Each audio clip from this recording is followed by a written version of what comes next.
आणि इथे आपलं वांग रेडी झालं आहे, बघू शकता तुम्ही. नमस्कार, तुमचं सर्वांचं माझ्या किचनमध्ये मी स्वागत करत आहे. आणि आज आपण बनवणार आहोत वांग्याचं भरलं वांग. वांग्याचं भरीत बोलतात कोणी कोणी, आम्ही भरलं वांग बोलतो. तो आज आपण बनवणार आहे भरलं वांग. तर चला तर स्टार्ट करूया आपल्या रेसिपीला. माझ्यासाठी एक वाटीभर शेंगदाणे मी इथे घेतलेले, कोथिंबीर घेतलेली आहे, मिरच्या घेतल्या हिरव्या, 10-12 लसणाच्या पाकळ्या आणि एक छोटा तुकडा अद्रकचा आणि एक कांदा, मोठा असा एक कांदा, हे एवढं मी घेतलेलं आहे. आणि हे सर्व आता मी भाजून घेणार आहे. तव्यावरती मी शेंगदाणे भाजायला ठेवले आहे आणि अगदी वाटीभर मी हे शेंगदाणे घेतलेले आहे आणि हे चांगले आपण भाजून घेणार आहोत. मी शेंगदाणे काढून घेतलेलं आहे, त्याच्यामध्ये थोडंसं तेल घालणार आहे जरासं, आणि तेल गरम झाल्यावरती त्याच्यामध्ये मी कांदा टाकणार आहे.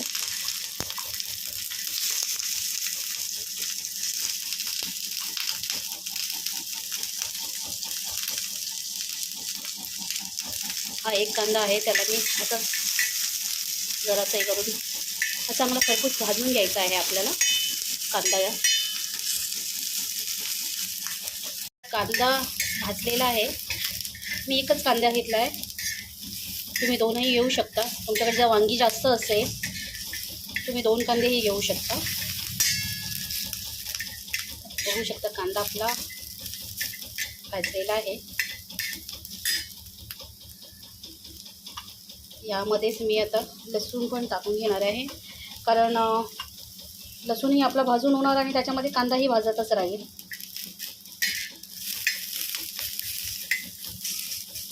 लसूण टाकून घेणार आहे, अद्रकही टाकून घेणार आहे. अद्रक लसूण आपला टाकून झालेला आहे. आता अद्रक लसूण चांगलं भाजून घेऊया आपण. थोडासा कच्चा राहिला ना कांदा, म्हणजे थोडा अजून आपल्याला भाजणारच आहोत, तर लसूण टाकून द्यायचं, कारण मग ते खूप जास्त भाजल्यानंतर जर तुम्ही लसूण वगैरे टाकला तर लसूण भाजेपर्यंत कांदा आपला एकदम करपू शकतो. गावच्या साईडला तर अगदी चुलीमध्येच कांदा असं टाकून देतात. जर असं आर कसतो ना, जो चूल आपण विझवल्यानंतर त्याचे जो कोळसे असतात त्याच्यामध्येच कांदा टाकून देतात आणि मग ते भाजून काढतात त्याच्यामध्ये. आपल्याकडे काही चूल नाही आहे, तर आपण असं तव्यावरती भाजून घ्यायचं. अद्रक लसूणही छान भाजतोय, त्याचा छान सुगंध सुटला आहे.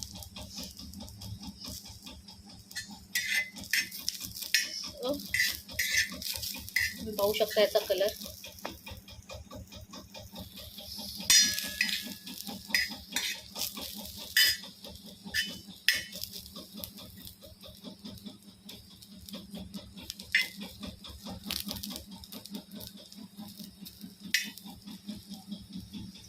तो एक अशामध्ये भाजलेला आहे.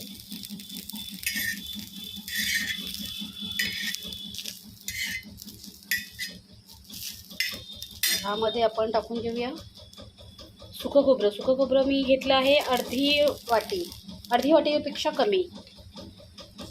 तर तुमच्याकडे सुकं खोबरं जर नसेल तर तुम्ही स्किप करू शकता, फक्त शेंगदाण्यामध्येही तुम्ही करू शकता, किंवा शेंगदाणा नसेल तर सुक्या खोबऱ्यामध्येही तुम्ही करू शकता. पण हे मी तर सांगेल की तुमच्याकडे असेल तर दोन्हीही टाका, टेस्ट छान येते. पण नसेल तर तुम्ही स्किप करू शकता खोबरं किंवा शेंगदाणे. पण शेंगदाण्यामध्ये वांग्याची आहे, भरल्या वांग्याची टेस्ट आहे ती खूप छान येते. तर मी तर सांगेल शेंगदाण्यामध्येच करा. आणि सुकं खोबरं नसेल तर ते ऑप्शनसाठी ठेवू शकता. दोन्ही जर मिक्स असेल जर छान तर ते टेस्ट अगदी छान येते. हे छान आपण भाजून घेऊया आता. आणि इथे आपलं सुकं खोबरंही भाजलं आहे, पाहू शकता. मला हवं तसं सर्व भाजलेलं आहे. त्यामध्येच मी टाकणार आहे मिरची.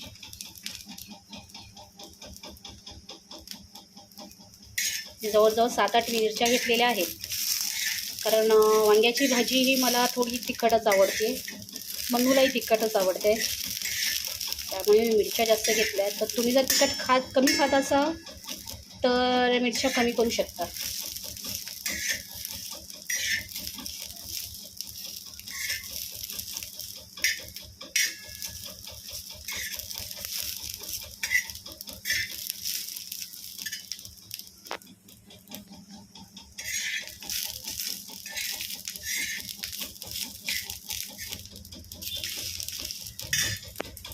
मिरच्या भाजून झालेल्या आहेत. तर आपण हा सर्व मसाला काढून घेऊया.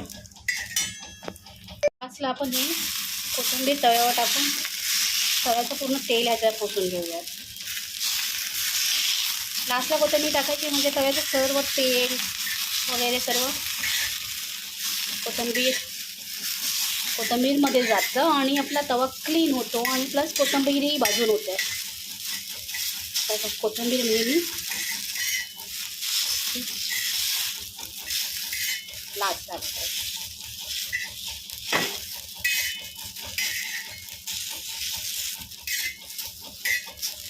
बघू शकता तुम्ही कोथिंबीर भाजून झालेली आहे. आता त्याला आपण काढून घेऊया. थोडेसे कढीपत्त्याचे पानं टाकून मी थोडेसे. तवा बंद केलेला आहे म्हणजे त्याच्या गरम आहे, त्याच्यामध्ये थोडंसं शक्यतो कढीपत्ता तुम्ही वाटपामध्ये टाकून खा, कारण मुलं अशीच आपण वरून कढीपत्ता फोडणीला जेव्हा घालतो तर मुलं तर अशी वाटपामध्ये टाकली तर मुलांच्या पोटामध्ये कढीपत्ता जाईल आणि हेल्थसाठी खूप चांगलं. इथे आपलं हे सगळं भाजून झालेलं आहे. शेंगदाणे भाजून झाले, मिरच्या खोबरं वगैरे ते आपण थंड करायला ठेवूया. तोपर्यंत आपण वांगे कापून घेऊयात. इथे आपलं वाटण जेव्हा चालू असतं तेव्हा आवडतोबड जेव्हा वाटून होणार तेव्हाच त्याच्यामध्ये आपण टाकणार आहोत कांदा लसूण मसाला. 2 चमचे मी कांदा लसूण मसाला टाकणार आहे आणि 1 चमचा भरून मीठ टाकणार आहे आणि परत ह्याला वाटून घेणार आहे. इथे मी अशी छोटी बारीक अशी वांगी घेतलेली आहे. तिला साफ केलं आणि त्याला चिरा टाकले आहेत आणि मिठाच्या पाण्यामध्ये मी हे टाकून ठेवलं आहे. तर आपलं इथे वाटप झालेलं आहे. आता आपण ह्याच्या वांग्यांमध्ये ते भरून घेऊयात. अशा प्रकारे मी सर्व वांग्यांमध्ये मी मसाला भरून घेतला आहे. बघू शकता मसाला अगदी असा पातळ करायचा नाही आहे, थोडा सुकाच ठेवायचा आहे. आणि अशा प्रकारे मी सर्व वांग्यांमध्ये मसाला भरून घेतला आहे. ते कढई तापत ठेवली आहे, त्याच्यामध्ये तेल टाकलं आहे. तेल आपलं गरम झालं आहे. तर तेलामध्येच एक एक आपण अशी वांगी सोडून घेऊया.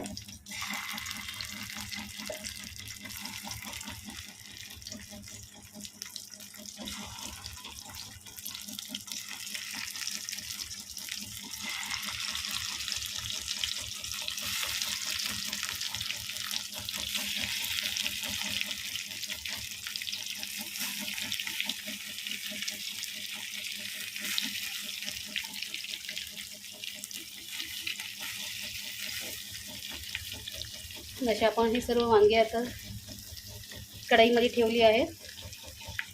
ही सर्व वांगी आपण ठेवून कढईला झाकण ठेवूयात आणि ह्या कढईच्या झाकणावरती थोडंसं पाणी घालूयात. जरा पाणी घालूयात ह्याच्यावरती आणि आपण ते वांगी स्टीमवरती शिजवूयात. इथे आपलं वांग्याची भाजीचं बघा वांगं थोडं ऑलमोस्ट शिजत आलं आहे. थोडंसं हलवून घेऊया त्याला.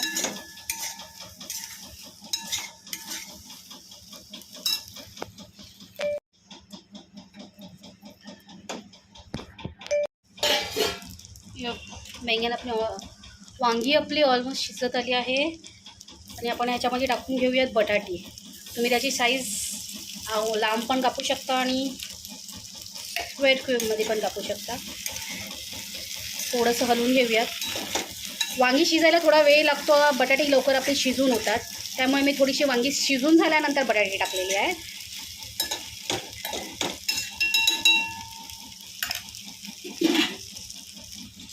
स्टेजवरती आता आपण आपल्या ह्याच्यामध्ये वाटपही टाकून घेणार आहोत आणि चांगलं हलवून घेणार आहोत.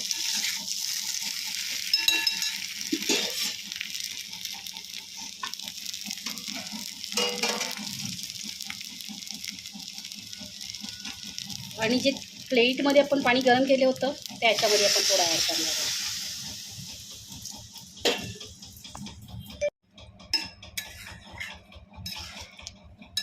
थोडंसं खालून वाटप हे करून सोडून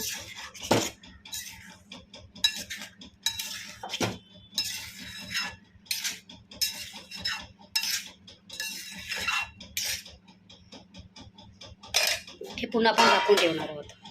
आणि मला हवं तेवढं मी पाणी ॲड केलं आहे. तुम्हाला हवं तसं तुम्ही पातळ करू शकता. आणि हे आपण आता झाकून ठेवूयात. आणि तुम्हाला जर पाणी ॲड करायचं असेल तर तुम्ही याच्या प्लेटीमध्येच पाणी अजून ठेवू शकता आणि तेच पाणी तुम्ही ॲड करू शकता. इथे आपण बघू शकता आपलं वांग्याची कढी झालेली आहे. मी फार काही पातळ केली नाही आहे, मला हवी तशीच केली, जाडसरच आहे. तर आपली वांगेही शिजले, आपले बटाटेही शिजले आहेत.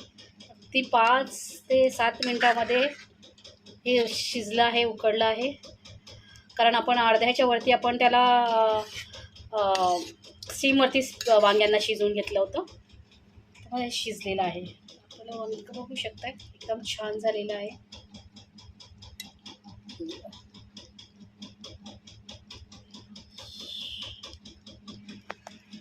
दुसऱ्या रेसिपी बरोबर, तोपर्यंत बाय. तर आय होप तुम्हाला आजची ही रेसिपी आवडली असेल तर कमेंटमध्ये नक्की कळवा. आणि व्हिडिओला लाईक करा, शेअर करा. अशाच